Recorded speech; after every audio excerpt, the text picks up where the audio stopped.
तो I am too old, I am too fat, मेरा low self esteem है, मुझसे नहीं होगा। 90% people have low self esteem and इसका मतलब क्या है इसको समझाता हूँ। कई लोग ऐसे देखे हैं, आपने देखे होंगे आपके आसपास, जिनके पास अच्छा पैसा होता है और जब उनके पास अच्छा पैसा होता है तो वो ऐसे चलते हैं अकड़ के, हर जगह जाते हैं तो पैसे वाला आदमी है। और फिर किसी कारण से, भगवान ना करे, उनमें से किसी का पैसा चला जाता है, लॉस हो जाता है। फिर वो कैसे चलते हैं? वो बिल्कुल डर जाते हैं, उनका कॉन्फिडेंस खत्म हो जाता है, उनको कहीं ना कहीं लगने लगता है यार मैंने पता ना कितना बड़ा अपराध कर दिया। जबकि ये दुनिया की रियलिटी है कि किसी के पास किसी दिन पैसा है और किसी दिन नहीं है। मेरे साथ ऐसा हुआ, हमारे साथ, सबके साथ होता है। जब हमारे पास कम पैसा हो जाता है तो हमें बिल्कुल अपने ऊपर से कॉन्फिडेंस चला जाता है, हमें लगने लगता है कि हमारे साथ तो कुछ अच्छा होगा ही नहीं। ओके, इसका मतलब है we all have low self esteem, और हमें ये लो सेल्फ एस्टीम ही वो चीज़ है जो हमारा प्रमाण है कि हम खुद को छोटा समझते हैं, कि पैसा है तो बड़ा समझ रहे हैं और अदरवाइज छोटा समझ रहे हैं। These are the self defeating ideas। ये आइडियाज खुद को रोकने वाले हैं, खुद को मारने वाले हैं। वो हमें लिमिट करते हैं, वो हमें लोनली बनाते हैं, वो हमें बोर करते हैं, वो हमें सरप्राइज नहीं देते। They are making us lousy. लेकिन कुछ तो ऐसी चीजें हैं जो हमारे अंदर अच्छी हैं। ये आइडियाज खुद को रोकने वाले हैं, राइट? और इन आइडियाज के कारण हम आगे नहीं बढ़ पाते। दूसरा, खुद की मर्डर करने का वेपन नंबर 2, मेरे साथ बोलिए, the second weapon to murder your success is security. कितने ही ऐसे लोग हैं जिनके पास रेवोल्यूशनरी आइडियाज हैं, जिनके पास रेवोल्यूशनरी थिंकिंग प्रोसेस है, जिनके पास कुछ कर गुजरने की बहुत बड़ी क्षमता है, लेकिन वो नहीं करते क्योंकि वो सिक्योर जोन में ही रहना पसंद करते हैं। सिक्योरिटी के बाहर जाते ही उनको डर लगने लगता है, अरे मेरी सिक्योरिटी छूट गई तो मेरा क्या होगा, मेरी सिक्योरिटी छूट गई तो मेरा क्या होगा, ओहो मैं तो सिक्योर हूं, मेरी सिक्योरिटी चली गई तो मेरा क्या होगा, I want to be secure. ये सिक्योरिटी ना सुपरस्टिशन है। कहते हैं ये सिक्योरिटी इज द सुपरस्टिशन। कोई सिक्योरिटी नहीं है सर, करना है तो कर डालो, मैं सिक्योर रहूंगा, पहले 2 लाख जमा करूंगा, फिर 4 लाख जमा करूंगा, फिर 6 महीने में मैं ये करूंगा, फिर 3 साल में ऐसा करूंगा, फिर 15 साल में ऐसा करूंगा, फिर 20 साल बाद मैं विजनरी बनूंगा। नो, विजन सेक्रीफाइस मांगेगा। जिस दिन विजन क्लियर हो जाए, जिस दिन विजन की हल्की सी समझ आ जाए, उस दिन बड़े एक्शन लेने के लिए तैयार हो जाओ। मैं 2009 में पावर ऑफ पर्पस करके एक सेशन अटेंड किया। पावर ऑफ पर्पस, इस विजन का छोटा भाई, एक पार्ट इसकी 4 टांगे हैं तो एक टांग अटेंड की। 4 घंटे का सेशन था। उस 4 घंटे के सेशन में मुझे ये तो नहीं समझ में आया कि ये पर्पस होता क्या है, लेकिन मुझे एक चीज समझ में आई कि पर्पस दूसरों के लिए होता है। और मुझे उसके पहले मैं जो काम करता था, वो काम करता था आईटी का। मेरे को ये समझ में आ गया, आईटी में तो मैं सिर्फ खुद के लिए जा रहा हूँ, मैं सिर्फ अपने परिवार पालने के लिए जा रहा हूँ, मेरा कोई पैशन नहीं था आईटी। और मेरे को समझ में आ गया, I am not doing something which is to serve the world. और उसी समय अंदर से ख्वाब आया कि यार मैं भी ट्रेनर बनूं। एंड आपको मैं बता दूं, वो 4 घंटे अटेंड करने के बाद मैंने जॉब छोड़ दी। पापा को बताया कि पापा मैं जॉब छोड़ रहा हूँ।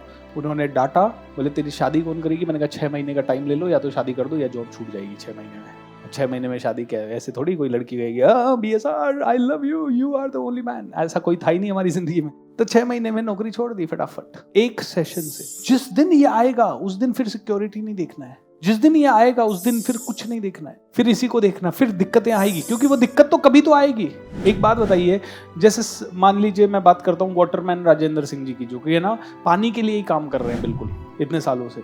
उस इंसान को 8 साल 10 साल की उम्र में रियलाइज हो गया कि पानी बहुत बड़ी समस्या होने वाला है, और उन्होंने कहा कि मुझे तो सच में पानी के लिए ही काम करना है। And he started working for water. अब उन्होंने आपके और मेरे जैसा पैसा नहीं कमाया, बट उन्होंने फिर शादी भी नहीं की, है ना। मोदी जी को 15 साल की उम्र में मान लो रियलाइज हो गया कि मुझे तो मान लो देश के लिए ही काम करना है, तो उन्होंने शादी भी नहीं की। और की तो भी उन्होंने कहा मैं भैया ठीक है नहीं निभा रहा ये रिस्पॉन्सिबिलिटी, मैं सन्यास बन रहा हूँ, मैं फकीर रहूँगा, मैं अपने अकेले झोला उठा के RSS का प्रचार करता रहूँगा। तो ये विजन की ताकत है जो प्रधानमंत्री बना देती है। तो जहाँ बात आती है हम देश को बदलने के लिए चले, नहीं, प्रोसेस वही है, खुद को बदलते रहते हैं।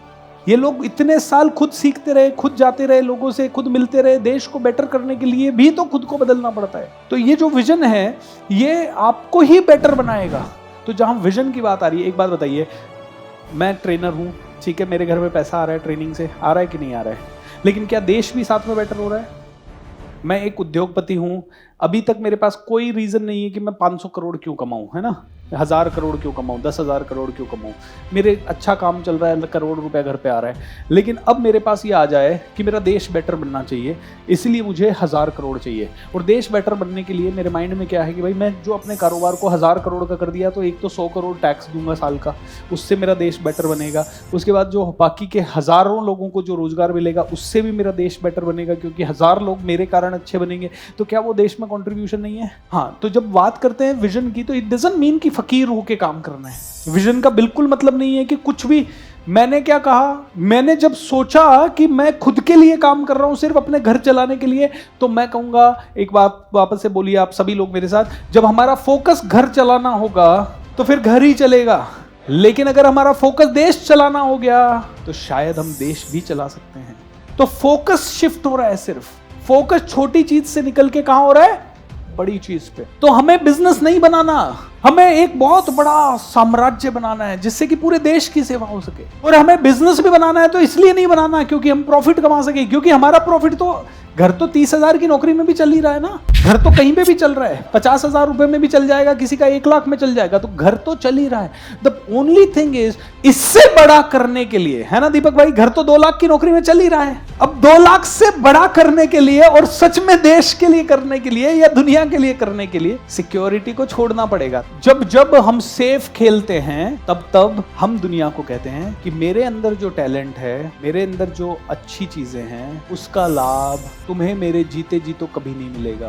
कंपैरिजन के लिए नहीं करना है कि हाँ अभिषेक कितना कर रहा है मैं कितना कर रहा हूं, या कोई और कितना कर रहा है मैं कितना कर रहा हूं। No comparison. विजन के बाद कंपैरिजन क्या हो जाता है?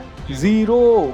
दुनिया में जीरो कंपटीशन है उन लोगों के लिए जिन्हें अपना विजन मिल चुका है। जिन्हें विजन नहीं मिला जिंदगी भर कंपटीशन में रोएंगे। तो जिनको विजन मिल गया वो कंपटीशन से तुरंत बाहर हो गए, क्योंकि अब उनको न एक्स की तरह बनना है न वाई की तरह बनना है। उनको किसकी तरह बनना है? उनको अपनी तरह बनना है, अपने विजन के लिए काम करना है। That is the thing. So दूसरा है सिक्योरिटी। तो मेरे साथ बोलिए, सिक्योरिटी अंधविश्वास है। इंसान कभी भी सिक्योरिटी को एक्सपीरियंस नहीं कर सकता, और ना ही नेचर हमें सिक्योरिटी एक्सपीरियंस करना सिखाता है। जंगल में हिरन घूम रहा है, क्या सिक्योर है? शेर घूम रहा है, क्या सिक्योर है? हाथी घूम रहा है, क्या सिक्योर है? बर्ड्स रात को पेड़ पे सो रहे हैं, क्या वो सिक्योर है? उन्होंने अंडे दिए, क्या वो सिक्योर है? बट फिर भी क्या ऐसे पशु होते हैं जो बूढ़े होके मरते हैं? यस।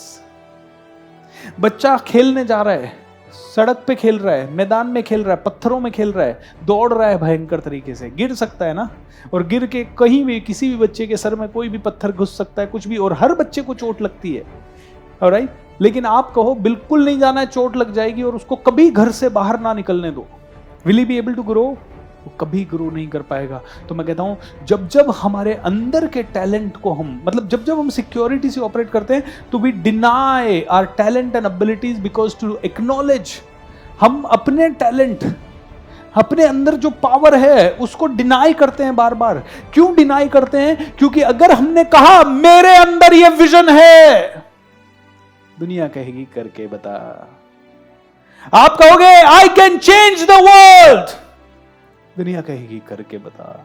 आप कहोगे I am born to inspire the whole world, दुनिया क्या कहेगी? करके बता। दुनिया कहेगी करके बता, और दुनिया को करके बताने के लिए आपको अपने सिक्योर जोन से बाहर निकलना पड़ेगा, और वहां पे दुनिया कहेगी अब तो हम तेरे को पैसे भी नहीं दे रहे, जा करके बता। तो देखिए कितनी अच्छी लाइन है, we deny our talents and abilities because to acknowledge और to confess them would commit us to use them. जैसे ही हम कहेंगे मैं देश बदलूंगा, मैं दुनिया बदलूंगा, मैं रोजगार दूंगा, मैं गरीबी हटाऊंगा, मैं कम से कम 1000 लोगों के लिए एजुकेशन की व्यवस्था करूंगा, दुनिया कहेगी करके बता।